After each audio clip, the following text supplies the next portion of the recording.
حمله به دیدبانگاه اشقاباد قسم نظامی سلطان آباد ساعت 3:30 شب 6 نوامبر رخ داد. در این حمله به گفته مقامات 17 نفر از جمله یک کارمند قشون‌های سرحدی، یک کارمند وزارت امور داخلی و 15 نفر از افراد هجوم کننده به هلاکت رسیدند. وزارت امور داخلی تاجیکستان میگوید در ساعت 3:30 شب حدود 20 نفر از به قسم نظامی سلطان آباد انیقترش به دیدبانگاه اشقاباد این قسم نظامی حمله برده 5 یراق را تصرف کردند. در نتیجه عملیات جوابی مقامات 15 نفر از افراد هجوم کننده به هلاکت رسیده، 4 نفر آنها به سمت دهه اسنبای فرار کردند. مقامات میگویند آنها را بازداشت نمودند. دیدبانگاه اشقاباد قسم نظامی سلطان آباد در مرز تاجیکستان و ازبکستان 50 کیلومتر دورتر از اینجا قرار دارد.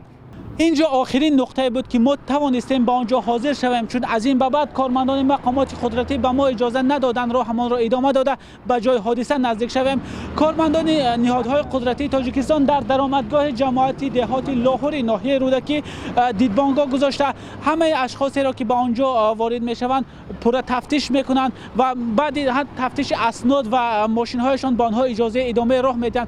اینجا راه دوشنبه باختر است و در سر این راه کمی دورتر از ما ماشین های نظامی و حتی تانک ها گذاشته شدند. مقامات فعلا اطلاع بیشتری درباره این حادثه ندادند و بجز اطلاعی که مقامات نشر کردند فعلا امکان دسترسی اطلاع الटरनेटिव्ی وجود ندارد. مقامات تاجیکستان بعد از 9 ساعت حمله اعلان کردند که این کار دستی پیروان گروه تندروی دولت اسلامی بوده است.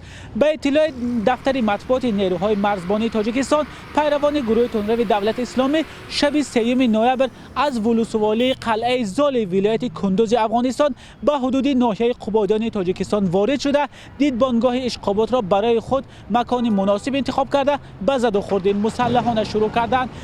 معین شدن آن که این کار دست پیروان گروه تندروی دولت اسلامی بوده است در پی پرسش های پیشکی بازداشت شده ها اعلان شده است و گروه تندروی دولت اسلامی تا حال در این باره اطلاعیه پخش نکرده است.